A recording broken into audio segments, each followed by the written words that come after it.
should.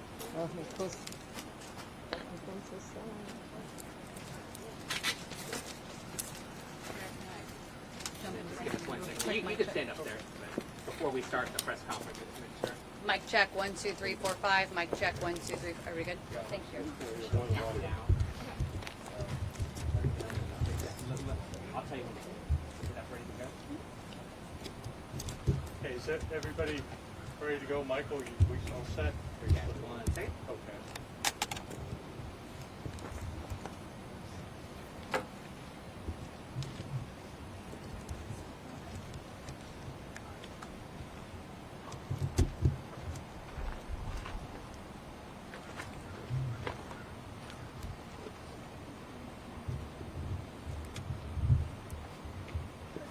Good? We're good? Okay, we're good to go. Good afternoon for our media partners. I'm Hernando County Sheriff Al Nienhuis. It is spelled Nienhuis and it's pronounced Nienhuis. As you probably know, we're here as a result of a death investigation, and to give you a little bit of background, what occurred is yesterday morning about 9:37, we received a call from an individual just up the trail here behind me, just a tiny bit, that he had found what he believed to be a young female deceased. Of course, first responders came to the area and within several minutes determined that this young lady was in fact deceased. Of course, that sets a whole litany of things into place, that things we have to go through, procedures and so forth, cordon off the crime scene and start doing a death investigation, which includes calling the medical examiner and so forth. Probably within the first hour or two, we were fortunate because we certainly did not have this individual identified, but somebody did come forward and say that a young lady, a juvenile, was missing, and that person believed that this might be that individual. Again, when the medical examiner came here and we started processing the scene, it was evident fairly quickly that it was a very suspicious death, likely the cause of homicidal violence. That obviously got the detectives involved, both our major case detectives, property crimes detectives, and others, as well as community policing and forensics and crime analysis, all jumped in and started working this case. We quickly found out through one witness that this young lady apparently left her home in the middle of the night. And again, this is a juvenile. Left her home at about 1:30 in the morning. So we were relatively confident almost immediately that there was, she went to go meet an individual who was likely the person who killed her. We started interviewing a couple people that we originally thought might have met with her, and that turned out to not be the case. These individuals we were able to determine over the course of yesterday afternoon and late into last night that they were not involved. As late as this morning, we were doing good old-fashioned police work, talking to a bunch of people, issuing a lot of search warrants as well as preservation orders on electronic media type and electronic social media accounts and so forth. And we happened to get fortunate that a lead was developed of a particular individual who may have had contact with her. We'd already talked with this individual. And to give you some perspective, over about a 24-hour period or a little bit longer, we did close to 24 formal interviews, as well as talked to dozens of other people informally, knocking on doors and so forth. We probably had about a dozen different documents that we had to do, like, as I said, search warrants and preservation orders. So detectives worked very late into last night, as well as getting up very early this morning and continued working. One of the things that we did, one of those kind of informal interviews, led us to believe that a person might have been in the area who originally told us that he was not in the area, and of course that caused us to focus in on that particular individual. I'm happy to report that a few hours ago, about 2 or 3 hours ago, After interviewing this individual and talking with the state attorney's office, we were able to develop enough information where the state attorney was comfortable in charging a Mr. Cameron Cubel, C-U-B-E-L. He's a 16-year-old white male, and he was charged, or is in the process of being charged, with first-degree murder. Again, that's in consultation with our local state attorney's office. We get them involved almost immediately when we have some situation like this to make sure that they are comfortable with the case. The only history, somewhat significant for this particular individual, is a battery arrest last year. Other than that, I don't think there's a whole lot of history. Again, we don't have a whole lot of information that we can release. I can tell you that likely the cause of death was from an edged weapon. Again, initial reports were we could tell pretty quickly that there was a lot of passion and a lot of violence involved in the particular death. So we were relatively confident it was not a random act. And as I said, because she did sneak out in the middle of the night to meet with some individuals, one or more individuals, we were confident that she likely knew her killer. And this individual and our victim do have known each other in the past. So this case, fortunately, because of the hard work of individuals in my major case section, as well as crime analysis, forensics, and a myriad of other people in the sheriff's office, we have this case solved in about 24 to 36 hours from when it was originally reported. I don't know if I can give you a whole lot of information other than the fact that this is solved. Obviously, if any of your listeners know of anything about this case, we are always willing to take more information to make a case stronger, or if there was anybody else involved in this. Right now, we don't necessarily have any information that anybody else was involved, but we're certainly not eliminating that fact as a possibility, and we would certainly take any information anybody's willing to give us. So I think that's about all I can give you. Lieutenant Drewell's here, my major case lieutenant, and maybe we could answer a couple questions for you. Again, we don't have a whole lot more than what I've already given you, but Sheriff, what can you tell us about the victim in this case? Either name, her age, where she may have gone to school? I can tell you that it is a juvenile female, but that's all I'm going to release because of Marcy's law. Again, I can tell you that she did leave her house in the middle of the night, and we believe that the encounter, the murder occurred sometime not long after that. And what was the previous relationship between the two? Well, again, if I talk too much about the relationship, it might give information about who the victim was. And again, we are not at liberty to give that, but suffice it to say, they were not strangers. That's about all I can say. Who reported the juvenile missing and when? She actually was not reported missing prior to us finding the body.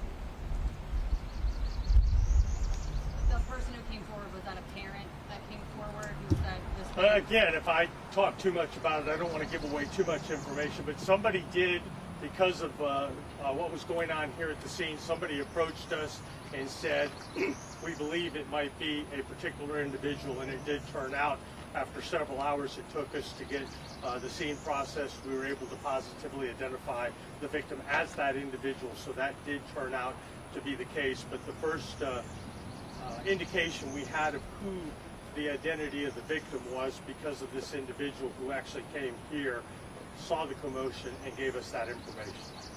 Do you believe the murder took place here, or did it take place somewhere else? We've discussed that a lot, and all the indication, everything indicates that it did. We're not totally ruling out something different, but all the indications are that it did occur a very short distance north of us here on the trail here at Cypress Lake Preserve trailhead. And then your suspect, is he local to the area? What's his? Yeah, he actually lives in the area of US 41 and Croom. So it's in I think it's actually in the city limits of Brooksville, or very close there too. So it's, for reference, it's going to be west of here a few miles, several miles. Can you just talk about the impact that it has on your investigators when you have a juvenile so young, goes out in the middle of the night? I mean, it's is a hard case to work, but we had a very similar case in St. Petersburg. I don't know if you're familiar with it.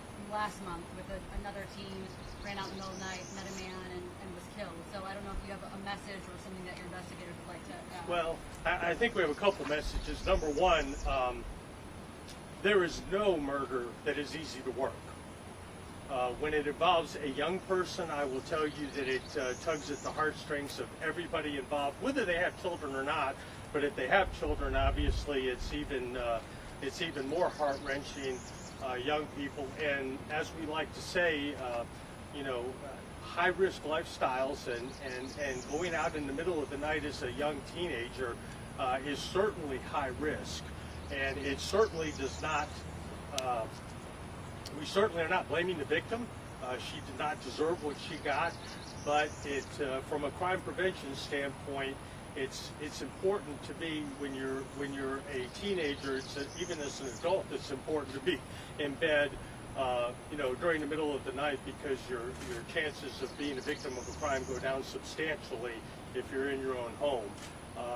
But that being said, we also understand that young people don't always make the great decisions, and they certainly don't deserve to be murder victims. So is he being charged as an adult then?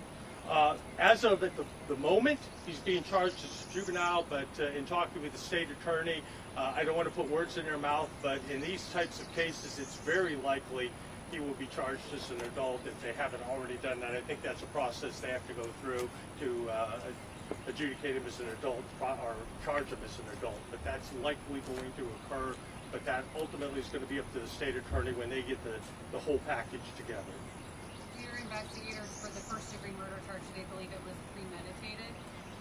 Again, talking with the state attorney's office, they believe they have sufficient probable cause to believe that this is the charge of first-degree murder is appropriate in this particular case. I will tell you, and that brings up a very good point, despite all the work that's been done on this case in the last, day and a half, there is still a monumental amount of work that still has to be done to shore up all the things that we believe today are facts, to verify those and give the prosecutor whatever he or she needs to make sure they can make a good case. So it is not over. The detectives don't get to go home now and put their feet up on the desk. There's going to be a lot of work over the next several weeks and even months to prepare this for prosecution. Sheriff, you also mentioned that the likely cause of death of the victim was from an edged weapon. What sort of details can you share as far as what led to that conclusion? Well, again, it was because of the wounds, and the medical examiner doing the autopsy's already been completed, and that is the official cause of death. It was an altercation with an edged weapon. I will tell you that it was nothing short of very violent. I will tell you that. And the spelling of his last name again, Buell? It is C-U-B-E-L, and his first name is Cameron, and his date of birth is 8/18 of 2008. C-U-B-E-L.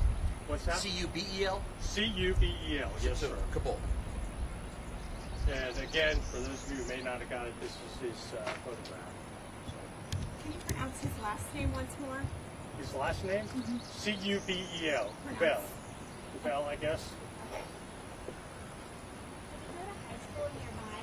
I'm sorry? Did he go to high school nearby? We were just discussing that. I don't know. I know the investigators know the answer to that, but I'm not 100% sure. That is one thing we were talking about literally 5 minutes ago. He may have gone to Hernando High. I'm not sure if he still does or not. You mentioned he was found not far from here. There's a map right over your shoulder. Yeah. Can you kind of point like where we are versus? I got to make sure I understand exactly where we are. I think we are here, but literally, it is within. There's a trail here, and it's probably within less than 100 yards, maybe even 50 yards. Yes. Yeah. So we're talking a very short distance up the trail behind me. Very short distance. Sheriff, I know you don't want to speak too much to their relationship, but have you been able to determine a motive?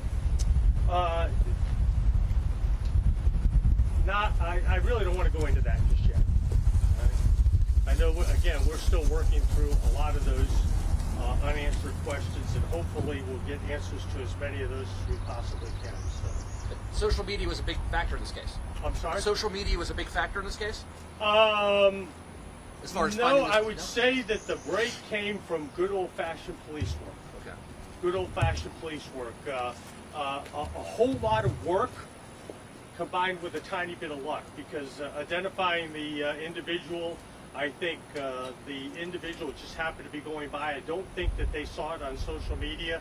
I think they were in the area, and as far as the break, which originally led us to this individual, although we did know of him and actually talked with him, but the break we got was from just talking to people and getting some information that led us to believe that he was much, much more involved than he told us during our initial, very short and informal interview with him. All right? All right, thank you all very much for coming. If you have any questions or concerns, I think the public information team will get you a photograph of the individual and some more information. If anything comes available, you are welcome to call them if you have any additional follow-up questions. Again, thank you all for coming out. We appreciate the partnership. Thank you.